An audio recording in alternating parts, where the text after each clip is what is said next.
ഈയിടെ അക്ഷരത്തെറ്റുകളുടെ ഘോഷയാത്രയായിട്ടുള്ള ഒരു ചോദ്യപേപ്പറിനെ കുറിച്ചുള്ള വീഡിയോ കണ്ടിരുന്നു. അധ്യാപകരുടെ ഇത്തരം തെറ്റുകളെ പറ്റി സാറിന് എന്താണ് പറയാനുള്ളത്? ഇതിന്റെ അധ്യാപകരാണ് ഈ ചോദ്യപേപ്പർ ഉണ്ടാക്കിയതും തിരുത്തിയതും. അധ്യാപക സംഘടനയാണ് ഇത് പ്രിന്റ് ചെയ്ത് സ്കൂളുകളിലേക്ക് കൊടുക്കുന്നത്. ഇതിന്റെ ഉത്തരവാദിത്തം നിന്ന് അധ്യാപകർക്ക് എന്തായാലും ഒഴിഞ്ഞു മാറാൻ പറ്റത്തില്ല. അപ്പോൾ ഇത് എങ്ങനെ ഉണ്ടായി എന്നുള്ള വളരെ അക്ഷന്തരീയമായ ഒരു തെറ്റാണ് ഉണ്ടായത്. അപ്പോൾ എങ്ങനെ ഉണ്ടായി എന്ന് ചോദിക്കുമ്പോഴത്തേക്ക് നമുക്ക് ചോദ്യപേപ്പറിൽ രണ്ട് രീതിയിൽ തെറ്റുകളുണ്ടാവാം. ഒന്ന് കമ്പ്യൂട്ടറിലെ ടൈപ്പോഗ്രാഫിക്കൽ എറർ എന്ന് പറയാം. അതായത് കമ്പ്യൂട്ടറിൽ ടൈപ്പ് ചെയ്യുമ്പോഴത്തേക്കോ അക്ഷരം മാറിയിട്ടോ അല്ലെങ്കിൽ അത് PDF ആക്കുമ്പോഴത്തേക്കും മാറിയതാണ്. ഇത് അങ്ങനെയുള്ള തെറ്റുകളല്ല. അപ്പോൾ ഈ തെറ്റുകൾ ഉണ്ടാകാനുള്ളൊരു കാരണം, നമ്മൾ പുറകോട്ട് പോവുകയാണെങ്കിൽ 95 2000 95 2000 കാലഘട്ടത്തിൽ നമ്മൾ DPEP എന്ന് പറഞ്ഞൊരു സിസ്റ്റത്തിലോട്ട് കേരളത്തിലെ വിദ്യാഭ്യാസ സമ്പ്രദായം മാറുകയുണ്ടായി. ഇതൊരു കനേഡിയൻ ആശയമാണ്. അപ്പോൾ അതിനെ ആൾക്കാർ കളിയാക്കി പറഞ്ഞത് ദാരിദ്ര്യ പിള്ളേർ എങ്ങനെയും പഠിച്ചോട്ടെ എന്നുള്ള രീതിയിലാണ്. അന്നത് തമാശയായിട്ടല്ല പറഞ്ഞത്. ആ പറഞ്ഞതിനകത്ത് കുറച്ച് കാര്യം കാനഡയെ പോലുള്ള വികസിത രാജ്യത്തിൽ നിന്ന് നമ്മൾ ഫണ്ട് വാങ്ങിക്കുമ്പോഴത്തേക്ക് നമ്മളുടെ വിലയിരുത്തലിൻ്റെ മാനദണ്ഡങ്ങളിൽ, അതായത് ഇവാലുവേഷൻ മെത്തേഡ്സിൽ കുറച്ച് ലിബറൽ ആക്കണം എന്നുള്ള ഒരു ധാരണ എന്നുണ്ടായി. നമ്മുടെ ഇവാലുവേഷൻ്റെ മെത്തേഡിൽ ഒരു ലിബറലൈസേഷൻ വേണം. അതായത് കുട്ടികൾക്ക് മാർക്ക് കുറയ്ക്കാൻ പാടില്ല, കുട്ടികൾക്ക് മാർക്ക് കുറഞ്ഞാൽ അത് വിഷമമാവും എന്നൊക്കെയുള്ള ഒരു രീതിയിലുള്ള ഒരു സംസാരം ഒന്നുണ്ടായി. ഇപ്പോൾ കുട്ടികൾക്ക് വിഷമം ഉണ്ടാകാതിരിക്കാൻ വേണ്ടിയിട്ട് കൊടുത്ത മാർക്കിൻ്റെ മാർജിൻ്റെ എണ്ണം വളരെ കൂടി. ഇപ്പോൾ തന്നെ നമ്മുടെ ഈ നീറ്റ് പരീക്ഷയുടെ വെയിറ്റേജിനെ പറ്റിയിട്ടൊരു പ്രശ്നം വന്നായിരുന്നു. കീം പരീക്ഷയുടെ വെയിറ്റേജിനെ പറ്റിയിട്ടൊരു വിഷയം വന്നായിരുന്നു. അപ്പോൾ അതിൽ വരുന്നത്, ഇപ്പോൾ കേരളത്തിലെ മൊത്തം നമ്മൾ പരീക്ഷ എടുക്കുമ്പോഴത്തേക്ക് കിട്ടുന്ന ടോട്ടൽ ആവറേജ് മാർക്കിൻ്റെ വെയിറ്റേജും CBSEയിൽ നടക്കുന്ന മാർക്കിൻ്റെ ആവറേജ് വെയിറ്റേജും തമ്മിൽ വ്യത്യാസം ഉള്ളതുകൊണ്ടാണ് 35 മാർക്കോളം കുറയുന്നത്.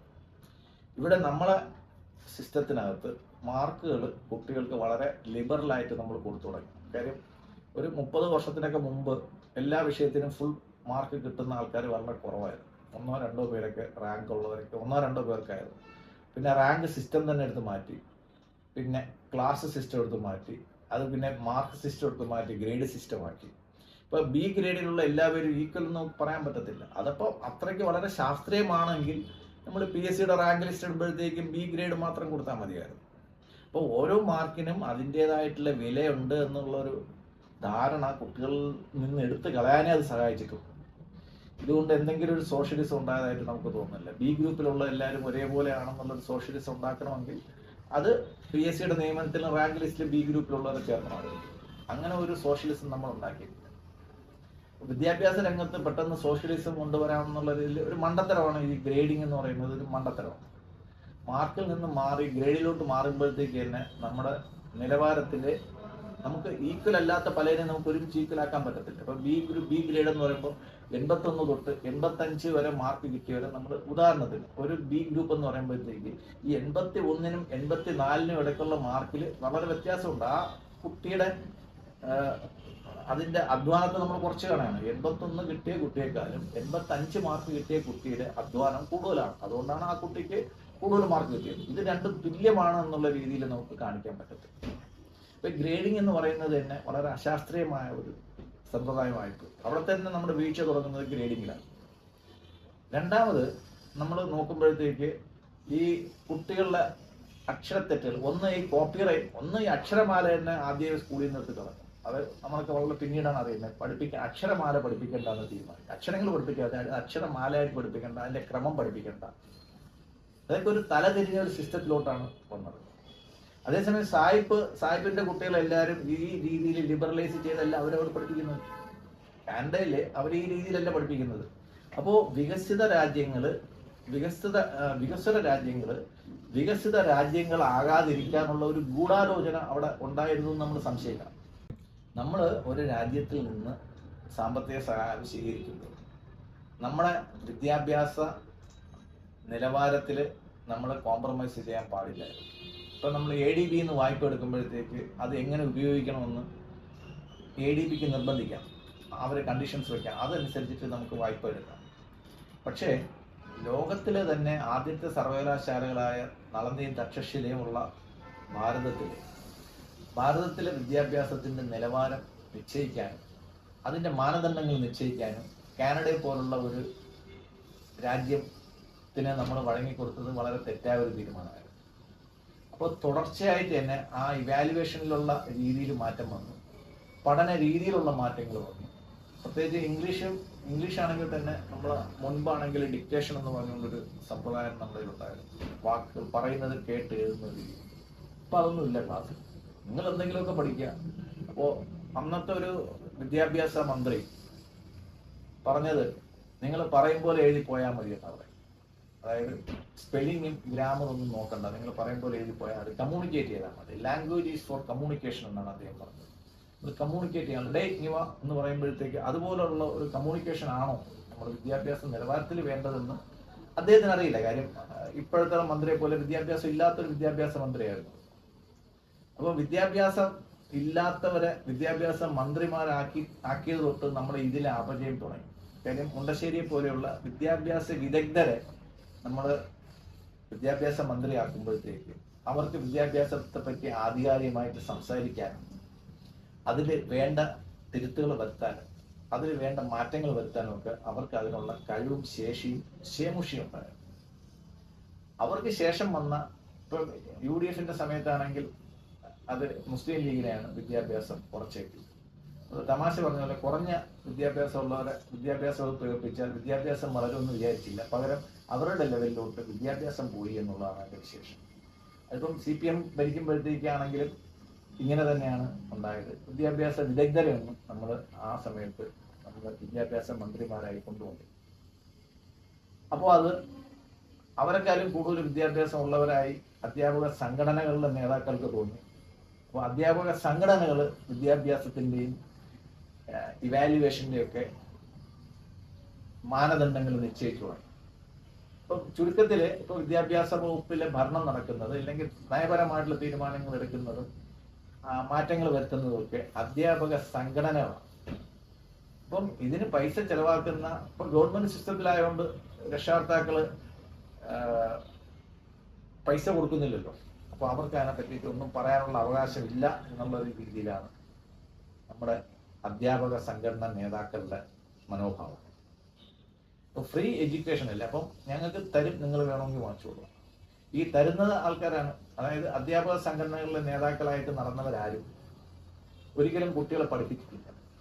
അവര് ഗവൺമെന്റിലോ അല്ലെങ്കിൽ എയ്ഡഡ് സ്കൂളിലോ നിയമനം കിട്ടിയ കാലം തൊട്ട് അവർ അധ്യാപക സംഘടനാ നേതാക്കളാണ്. അപ്പൊ നേതാക്കളായതുകൊണ്ട് പഠിപ്പിക്കണം.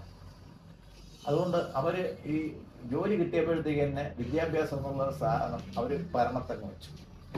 ഒരു ട്രേഡ് യൂണിയന്റെ കാര്യങ്ങൾ നടക്കുക. അതായത് വിദ്യാഭ്യാസത്തിൽ നടന്നത് അധ്യാപകരുടെ വെൽഫെയർ മാത്രമേ നടന്നുള്ളൂ, കുട്ടികൾ എന്ത് പഠിക്കുന്നു എന്ന് നോക്കാൻ ആരും മെനക്കെട്ടില്ല. അപ്പോൾ കുറച്ച് കഴിഞ്ഞപ്പോഴത്തേക്ക് ഞാൻ കാണുന്നത് ഈ അക്ഷരത്തെറ്റുകൾ വരുമ്പോഴത്തേക്ക് അധ്യാപകർ ആൻസർ പേപ്പറിലോ അല്ലെങ്കിൽ കോപ്പി ബുക്കിലോ തിരുത്തുന്നത് കണ്ടിട്ടില്ല. കുറച്ച് മുമ്പൊക്കെ ആണെങ്കിൽ ഈ നമ്മുടെ നോട്ട്ബുക്കുകൾ അധ്യാപകർ പരിശോധിക്കുമായിരുന്നു, അതിൽ തെറ്റുണ്ടെങ്കിൽ തിരുത്തുമായിരുന്നു. ഇപ്പൊ അധ്യാപകരായാലും നോട്ട് ബുക്ക് ഒന്നും പരിശോധിക്കാറ്, അതിൽ തെറ്റുണ്ടെങ്കിൽ തിരുത്താറുമില്ല. ഇപ്പോൾ 95 തൊട്ട് 2000 വരെ ഈ രീതിയിൽ പഠിച്ചിട്ട് വന്ന വിദ്യാർത്ഥികൾ പിന്നീട് അധ്യാപകരാവുകയും അധ്യാപക നേതാക്കളാവുകയും അവര് മാനദണ്ഡങ്ങൾ തീരുമാനിക്കുകയും ചെയ്യുമ്പോഴത്തേക്ക് ഇതിനകത്ത് വിദ്യാഭ്യാസ നിലവാരത്തിൽ ഉയർന്ന ആൾക്കാരുടെ, അതായത് യൂണിവേഴ്സിറ്റി വൈസ് ചാൻസലർമാരെ പോലെയുള്ള ഉന്നത വിദ്യാഭ്യാസം ഉള്ള ആൾക്കാരുടെ ഇടപെടലുകൾ വിദ്യാഭ്യാസത്തിന്റെ നയത്തിലോ അതിന്റെ ഇവാലുവേഷനിലോ അതിന്റെ വിലയിരുത്തലുകളിലോ ഉണ്ടായിട്ടില്ല. അപ്പോൾ നമ്മൾ ആ 2000 കാലഘട്ടത്തിൽ പഠിച്ചവർ ഇപ്പൊ 2025 ആയപ്പോഴത്തേക്ക് അവർ സീനിയർ അധ്യാപകരായി കഴിഞ്ഞു. അപ്പോൾ അക്ഷരത്തെറ്റ്, ഗ്രാമർ, ഹാൻഡ് റൈറ്റിംഗ്, അതിനെ നമ്മൾ GHS എന്ന് നമ്മൾ ജനറലി നമ്മൾ പറയാറ്. അതായത് grammar, hand writing and spelling. ഈ GHS എന്ന് പറയുന്നത് നമ്മുടെ ഭാഷാ വിദ്യാഭ്യാസത്തിൽ വളരെ പ്രധാനപ്പെട്ട ഒരു അളവുകോലാണ്. ഭാഷയ്ക്ക് ഗ്രാമർ വേണം. നമ്മൾ സംസാരിക്കും പോലെ ഭാഷ എഴുതിയിട്ട് കാര്യമില്ല. ഭാഷയ്ക്ക് ഗ്രാമർ എന്തായാലും നിർബന്ധമായിട്ടും വേണം. ഇപ്പോൾ ഭാഷാശാസ്ത്രത്തിൽ ഗ്രാമർ ഒരു പ്രത്യേക വിഷയമായിട്ട് പഠിപ്പിക്കുന്നുണ്ടെങ്കിലും സ്കൂളുകളിൽ അത് പഠിപ്പിക്കേണ്ട എന്നുള്ളതാണ് എൻ്റെ. അപ്പോൾ കുട്ടികൾക്ക് ഗ്രാമർ ഇല്ല. ഹാൻഡ് റൈറ്റിങ്ങിൽ കോപ്പി റൈറ്റിംഗ് എന്ന് പറഞ്ഞൊരു സാധനം സ്കൂളുകളിൽ നിന്നൊക്കെ അപ്രത്യക്ഷമായി. ഇനി അഥവാ ഒരു നേർച്ചയായിട്ട് പലരും ചെയ്യുന്നുണ്ടെങ്കിൽ തന്നെ 4 ലൈനിൽ കോപ്പി എഴുതിയാൽ പോവുക. BA വരെ പഠിക്കുമ്പോഴത്തേക്ക് 4 ലൈനിൽ കോപ്പി എഴുതിയാൽ പോലെ. യഥാർത്ഥത്തിൽ നമ്മൾ ഒരു ഓഫീസിൽ ചെന്നിട്ട് വെള്ള പേപ്പറിൽ ഒരു അപേക്ഷ എഴുതാൻ നേരത്താണ് ഈ പുതിയ ജനറേഷനിലുള്ള പലരും, ഞങ്ങളെപ്പോലെയുള്ള പഴയ ജനറേഷനിലുള്ള ആൾക്കാരിരിക്കുകയാണെങ്കിൽ സാർ ഈ അപേക്ഷ ഒന്ന് എഴുതിയിട്ട് കൊണ്ടുപോയി എന്ന് എഴുതാൻ പഠിച്ചില്ല, ഞാൻ എഴുതിയ ശരിയാവില്ല. അത് ശരിയാവാത്ത നമുക്ക് ചോദിക്കാൻ പറ്റത്തില്ല. കാര്യം അവർ നേരത്തെ പറഞ്ഞു അവർ എഴുതിയ ശരിയാവത്തില്ല. കാര്യം എന്താണ്, അവർ 4 വരിയിൽ കോപ്പി എഴുതി പഠിച്ചതല്ലാതെ ഒരു വെള്ള പേപ്പറിൽ എഴുതി പഠിക്കുകയും ചെയ്തിട്ടില്ല. എഴുതിയപ്പോഴത്തേക്ക് തെറ്റുണ്ടെങ്കിൽ അവർ അധ്യാപകർ തിരുത്തിയിട്ടുമില്ല. അപ്പോൾ നമ്മൾ അധ്യാപകർ കുട്ടികളുടെ അടുത്ത് കാണിക്കുന്ന വളരെ ക്രൂരമായ ഒരു കാര്യമാണ് അവരുടെ തെറ്റുകൾ തിരുത്താതിരിക്കുക എന്നുള്ളത്. ആദ്യത്തെ നമ്മുടെ ചിന്താഗതി തെറ്റുകൾ തിരുത്തുന്നത് ക്രൂരമെന്നാണ്. പക്ഷേ ഇപ്പോൾ അതിൻ്റെ ഫലം കണ്ടപ്പോഴത്തേക്ക് നമ്മൾ പറയുന്നു ഈ തെറ്റുകൾ തിരുത്താതിരുന്നതാണ് കുട്ടികളോട് കാണിച്ച ക്രൂരത. അത് ഗ്രാമർ ആയാലും ശരി തന്നെ, സ്പെല്ലിംഗ് ആയാലും ശരി തന്നെ. പലയിടത്തും നമ്മൾ ഇംഗ്ലീഷിൽ നമ്മൾ അക്ഷരങ്ങൾ തെറ്റായിട്ട് ഉപയോഗിച്ചിരിക്കുന്നത് നമ്മൾ കണ്ടിട്ടുണ്ട്.